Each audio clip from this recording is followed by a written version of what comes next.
Hi guys, ayan may trending na kung paano gumawa ng mayonnaise. Itatry natin dahil may nilaga akong itlog. So i-try natin, i-blend natin siya. Ayan.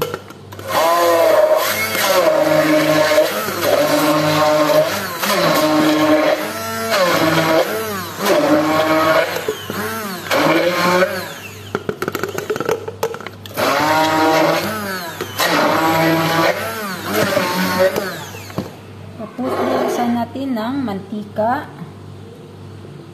Ayan siya. Mantika na siya. Ayan natin ulit.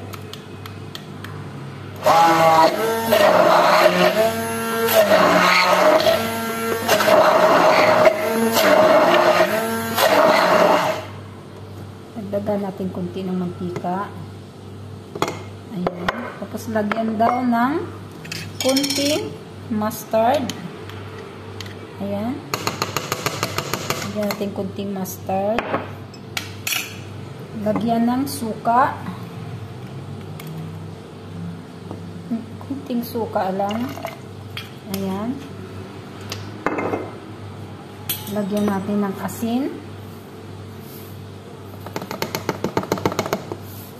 At saka kunting asukal. Tingnan natin kung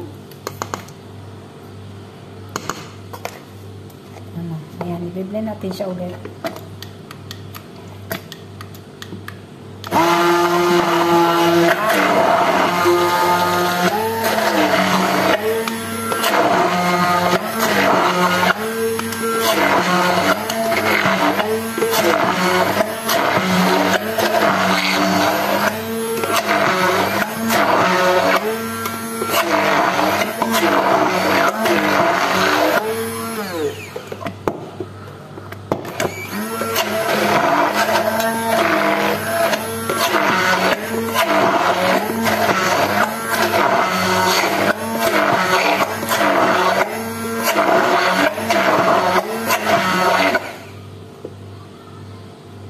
Ayan na siya.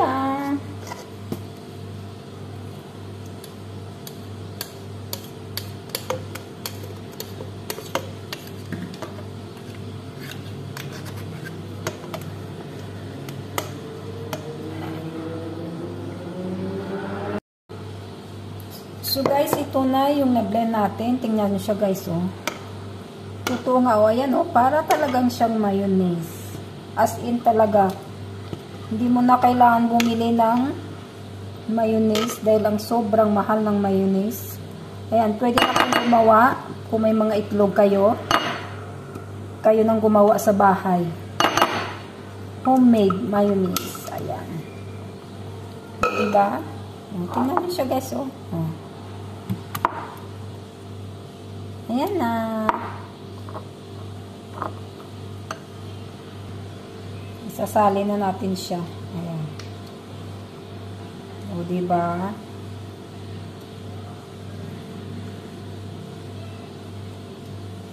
May mayonnaise na kayo. Makakatipid pa. Tsaka pwede nyo rin siya guys haluan ng bell pepper, carrots, ayan. Ayan na siya.